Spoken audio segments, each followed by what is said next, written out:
वंदे मातरम, इंकलाब जिंदाबाद, भारत माता की। ये जो शख्स हैं, ये चंदू चौहान भाई, वही चंदू चौहान जो पाकिस्तान के मुल्क में घुसकर हिंदुस्तान का, अपने मुल्क का झंडा फहराया, परचम फहराया, जो अपनी ड्यूटी से पीछे नहीं हटे, अपने मुल्क की हिफाजत के लिए 180 राउंड AK-47 लेकर के पाकिस्तान के घर में घुस करके पाकिस्तान को मार करके 3 महीना 21 दिन उनकी यातना टॉर्चर सहने के बावजूद भी नहीं टूटे। आज वो रोड पर कटोरा लेकर के, हाथ में तिरंगा लेकर के, अपने मुल्क, अपने ही रोड, अपने ही देश की भीख दे दो, देश की सुरक्षा को बचा लो, देश के जवानों को बचा लो, देश के जवानों का शोषण रोक दो सरकार, देश के जवानों का शोषण रोक दो। और इस कड़ी में अभी तक ये सवाल होता था कि एक HK यादव, दूसरा चंदू चौहान, इतनी बड़ी संस्था में एक ही दो लोग क्यों? लेकिन ये मुहिम की स्टार्ट करने की हिम्मत नहीं होती थी। जिस मुहिम को स्टार्ट कर दिए कुछ लोग, इसकी शुरुआत कर दी। अभी कुछ लोग में यही फ्रेम में जो दिख रहे हैं हम लोग, अभी यही ये सर हैं नायब सूबेदार साहब, ऐसे अधिकारी को मैं तमाम बार जितनी बार नमन करूं वो चीजें कम है। एक JCO जो खड़ा होकर के झूठ बोल करके मुझे दोषी सिद्ध करवाया है, वहां के लोगों के, वहां के जो नियम कायदे कानून के तहत जो एक JCO खड़ा होकर के झूठ, एक नहीं कम से कम 3-3 4-4 JCO खड़े थे, 4-5 JCO खड़े होकर के साइन कर करके, सिग्नेचर कर करके, हर जगह आंख मूंद करके सिग्नेचर कर करके। लेकिन वहीं देखिए एक ये JCO है, एक ये वो अधिकारी हैं जो कह रहे हैं कि नहीं हमारी देश की सुरक्षा को बचा लो महोदय, देश की सुरक्षा को बचा लो, देश की सुरक्षा के साथ खिलवाड़ किया जा रहा है, देश की सुरक्षा को बचाओ, जवानों का शोषण हो रहा है सर, जवानों की हत्याएं हो रही हैं सर। सरहद से अधिकारी तमाम मिलिटेंट्स को अंदर करा रहा है। इस पे जांच क्यों नहीं हो सरकार? क्यों आप नहीं सुन रहे हो?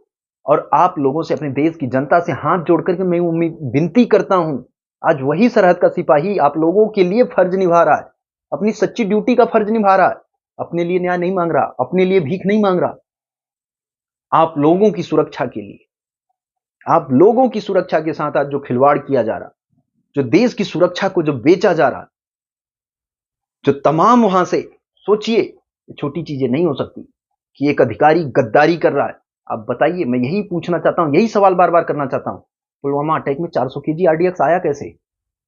मैं इसीलिए लाइव डिबेट करने के लिए कहता हूं, मैं तैयार हूं। कोई अधिकारी, कोई रक्षा मंत्री महोदय, कोई भी नेता, मैं सबसे लाइव डिबेट कर सकता हूं। अगर एक नेता के पास एक जवान मिल नहीं सकता, और जब सिक्योरिटी जब टाइट होती है तो एक सुई अंदर नहीं जा सकती, तो 400 kg RDX कैसे आता है? पुलवामा में 40 जवान शहीद होते हैं, उसमें कितने अधिकारी होते हैं? क्यों? क्योंकि हम हिंदुस्तान की हिफाजत करते हैं, लेकिन हमारी हिफाजत करने वाला हिंदुस्तान में कोई नहीं है। और यही चीजें हम कह रहे हैं। और अगर ये सवाल तो अभी नहीं होना चाहिए ना, अपने देश की जनता से बार बार इसीलिए विनती कर रहा हूं कि आप लोग कब हमारी आवाज बनेंगे, जो आप लोगों की हित की लड़ाई लड़ रहा, आप लोगों की सुरक्षा के साथ, कि आप लोगों की सुरक्षा के साथ खिलवाड़ हो रहा है। मेरे पास प्रशंसा पत्र दे रखे हैं, सर के पास तमाम कमेंडेशन कार्ड मिल चुके हैं, तमाम सारी चीजें हो चुकी हैं, पेंशन इन्हें जबरदस्ती दिया जा रहा है। ये चिल्ला रहे हैं कि मेरी पेंशन बंद कर दो, मुझे नहीं चाहिए पेंशन, ये कह रहे हैं, लेकिन इन्हें जबरदस्ती पेंशन दिया जा रहा है। क्यों? क्योंकि इनकी चीज को जो ये कह रहे हैं, जो फ्रॉड चीजें हो रही हैं, जो इतनी बड़ी गतिविधियां हो रही, उन चीजों को छुपाया जाए, जिसपे जांच ना हो, इनके मुंह बंद कराए जाएं। लेकिन हम अपना सच्चा फर्ज निभा रहे हैं। पैसे के लिए हम भारतीय सेना में नहीं गए थे, पैसे के लिए भारतीय सेना में नहीं गए थे। पैसे इससे ज्यादा और भी जगह पे मिलते हैं। अंदर जुनून था ये वर्दी धारण करने का, देश की सेवा करने का, और वो लिखित में मैंने दिया हूं। हो कोई माइका लाल नेता पैदा, हो कोई अधिकारी जो जांच करा सके, मैंने पहले लिख के दिया है कि भारतीय सेना के जवानों की औकात ये नहीं हो सकती। भारतीय सेना का जवान मैं हूं, भारतीय सेना के जवान ये सर हैं। सैनिकों से, रिटायरों से, सर्विंग से, अपने देश के लोगों को यही कहना चाहता हूं। मैं विटनेस हूं कि लाइन ऑफ कंट्रोल पे किस प्रकार से सौदाबाजी करके अधिकारी घुसपैठ करा रहे हैं, किस प्रकार 20 सैनिकों को हटाकर घुसपैठ कराई गई है, सारा मैंने अपने AWL सूबेदार नाम के यूट्यूब चैनल पर डाल रखा है। अभी मैं अपने बारे में और ज़्यादा नहीं बोलना चाहता हूँ। मैं आपको सिर्फ ये कहना चाहता हूँ, आप अन्याय के खत्म करने के लिए या अन्याय के विरोध में जो हमारी लड़ाई है, अपनी देश की सुरक्षा के लिए और अंग्रेजों के बनाए गए कानूनों का जो अभी भी यूज हो रहा है, जो जवान गुलाम बन के हमारी सेना के रह रहे हैं और जो मुंह खोलता है उसको रौंद दिया जाता है, उसे घसीट दिया जाता है। आप उसके लिए आवाज बनिए। आप सभी सैनिक आवाज बनेंगे, मेरे देश के लोग बनेंगे, हम आपके हैं। हम अपने लिए नहीं लड़ रहे हैं, आपको हम ये विश्वास दिलाना चाहते हैं। मैं कौन सा तरीका अपनाऊं कि आप ये समझ पाए कि मुझे तो जबरदस्ती 35,000 रुपये पेंशन तक दी जा रही है। मैं बोल रहा हूँ बंद करिए। मैं पैसों में नहीं बिकने वाला एक सिपाही हूं। मैं नहीं बिक सकता हूं। ये मेरा साथी है जो चंदू चौहान, पूरा सोशल मीडिया पे इसका बहुत कवरेज हुई थी, सब कुछ हुआ था। और ये सर्जिकल स्ट्राइक में जाता है और ये एक दमदार सैनिक की तरह प्रिजनर ऑफ वार होता है, युद्ध बंदी, और वहां पर AK-47 और सब लेके जाता है और इसको प्रताड़ना झेलता रही है, देश में आ जाता है, इसको लगा के छोटे मोटे डिसिप्लिन के वो अराजक घर पे कटोरा लेके भीख मांग रहे, न्याय के लिए भीख मांग रहे, अपने देश के लोगों से मांग रहे, अपनी सरकार से मांग रहे। आप सभी से यही उम्मीद कर रहे हैं कि मेरे देश के 140 करोड़ लोग अपने सैनिकों के लिए, हम आपके सैनिक हैं, हम भारतीय सैनिक हैं, आप जरूर आवाज बनेंगे, आप समझेंगे। एक सैनिक के लिए लड़ रहे, जो सैनिक शोषण का शिकार हुआ है, जो अधिकारी जो सच बोलेगा उसको सीधा नौकरी से डिसमिस या तो गलत एलिगेशन लगा के पनिशमेंट दिया जाता है। इसीलिए हम केंद्र सरकार को यह अपील कर रहे थे कई दिन से कि आप वीडियो ऑडियोग्राफी के तहत जवानों को पनिशमेंट दिया जाए, क्योंकि जो बड्डी सिस्टम पे नाम पे जवानों का शोषण होता है, बड्डी सिस्टम अच्छे के लिए बनाया है, उसको यूनिट को प्रभावशाली बनाना, ऐसे कई चीजें उसमें, पर उसका दुरुपयोग किया जाता है। बड्डी सिस्टम के नाम पे आज पीस स्टेशन में जाओगे तो उनके घरों में काम करेंगे हम। इस वर्दी को हम डालते हैं तो हमको एहसास होता है, इस वर्दी से ही हम मोटिवेट होते हैं। इस वर्दी को जब बोला जाता है कि जा अपने घर में काम कर, तब उसको अपमान होता है और हमको फील होता है हमें नौकरी नहीं चाहिए या पैसा नहीं चाहिए। देश के लिए मैंने पाकिस्तान में गया तो मैं घर भाग सकता था, लड़ाई में जंग से भागा नहीं, मैं आगे पीछे नहीं भागा, आगे गया था दुश्मन को मारने के लिए। और क्या मिला मुझे वहां से आने के बाद? फिर पनिशमेंट, क्योंकि मेरी औकात सिर्फ एक सिपाही थी। इसी जगह में अफसर होता तो यहाँ पे तमाम मेडल दिखते आपको। जिस तरह मैं कई दिन से बोल रहा हूँ, पाकिस्तान से आने वाली सीमा इधर उसको टिकट देती है एक तरफ से और उसको देश का नागरिक बनाया जाता है। जो पाकिस्तान अपने देश के जवानों की गर्दन काट के ले जाता है, टेररिस्ट आतंकवादी हमला होता है, बैड इंप्रेशन पड़ता है और उसी के नाम पे चुनाव होता है। पाकिस्तान के मुद्दे पे कई जगह पॉलिटिक्स पे आज चुनाव होते हैं और बोला जाता है कि पाकिस्तान से घुसपैठ रोका जा रहा है। और जब जवान का हमला होता है, जब मारे जाते हैं, उसके बाद वही पाकिस्तान से आने वाली सीमा इधर को टिकट दिया जाता है और वही सैनिक जो दुश्मन देश में यातनाएं झेलता है 3 महीना 21 दिन, आज मैं शब्दों में बयान नहीं कर सकता। आज मुझे कितना गिल्टी फील हो रहा है। पर यह चीज सैनिक पाकिस्तान के दुश्मन देश में नहीं टूटा, आज अपने ही देश में नहीं टूटूंगा मैं। इसीलिए ये लड़ाई मैं अन्याय के खिलाफ लड़ रहा हूं। और मैं आपको बताना चाहता हूं कि इस बार रक्षा मंत्री जी महोदय, इनको सारी चीजों को पता है। ADGPI वहां से संज्ञान लेके बात करता है, पर हमारे बारे में गलत इंफॉर्मेशन देके, क्योंकि वहां पे पॉलिटिक्स जो लीडर बैठे वो जो बताएंगे वही ADGPI बताएगा। जनरल साहब की चेयर सिर्फ पॉलिटिक्स के हाथ में।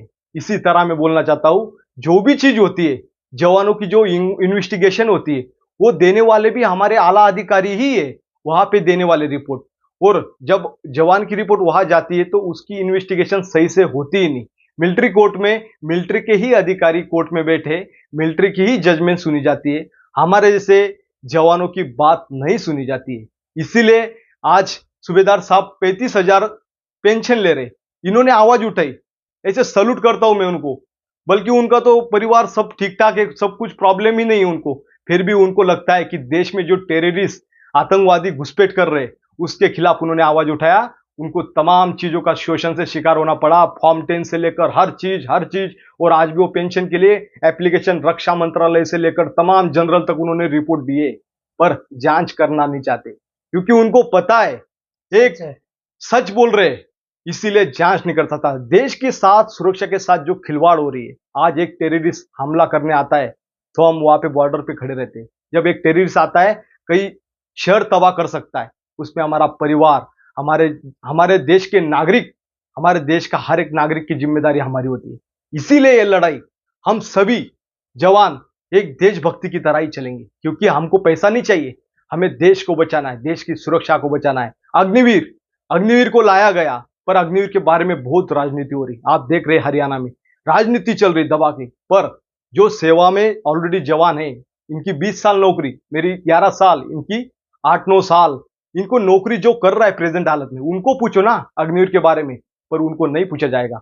जो बड़े बड़े अफसर है जनरल रैंक के, वहां बैठे, वो आ जाएंगे रिटायर होने के बाद डिबेट करने वहां पे मीडिया में, और फिर बताए जाएंगे अच्छे गुण, क्योंकि उनको जनरल बनना है, उसके बाद उसको पॉलिटिक्स में भी जाना है। इसीलिए ये लड़ाई एक सैनिक की नहीं है, ये पूरे हिंदुस्तान को बचाने के लिए लड़ाई लड़ रहे हैं हम। और इसीलिए बोल रहे आप इन चीजों को इतना आवाज उठाइए, हमारे साथ जुड़िए। हम आपसे उम्मीद कर रहे हैं, हमें नेताओं से भरोसा कम उठ गया है, इसलिए हम नेता के पास, हर एक नेता के पास जा रहे हैं, आप देख रहे कई दिन से, पर कोई नेता हमारी बात तक नहीं रखना चाहता। देख लेता है दूर से, जवान वहां पे जा रहे, मीडिया के सामने आ रहे, पर मीडिया भी नहीं दिखा रही, सब गुलाम हो चुके हैं। इसलिए ये सैनिक ना रुका है अपने देश में। पाकिस्तान में जब मारने के लिए मैं जा सकता हूं, तो अपने देश को बचाने के लिए चंदू चौहान, अपना परिवार, अपने माँ बाप ही मेरा देश है, मेरी मिट्टी है, और मैं लड़ूंगा। जब तक मेरा हौसला है मैं टूटने नहीं दूंगा। मैं दुश्मन देश में नहीं टूटा, पर आज मैं अपने ही देश में इन गद्दारों को बाहर निकालूंगा। और जांच करा दो एक बार, रक्षा मंत्री जी महोदय, आपको सारा चीज पता है, पर एक बार जांच के लिए आप बोल नहीं सकते। प्रधानमंत्री यहाँ पे 28 सितंबर को बोल रहे सर्जिकल स्ट्राइक हुआ था, 29 सितंबर के दिन पाकिस्तान ने ट्वीट किया था एक जवान सर्जिकल स्ट्राइक का हमने पकड़ा है। बता दो सर्जिकल स्ट्राइक के बारे में, क्योंकि हम भी उसका हिस्सा थे। मेरा POW, प्रिजनर ऑफ वार, जंगी कैदी, इस तरह मेरी पार्ट ऑर्डर हुई है। ये सारी चीजें खोलने के लिए चाहिए एक बार मीडिया हमारी साथ दे दी। यही हम लास्ट उम्मीद आखिरी करते, जनता हमारी आवाज उठाए। जय हिंद, वंदे मातरम, जय शिवराम।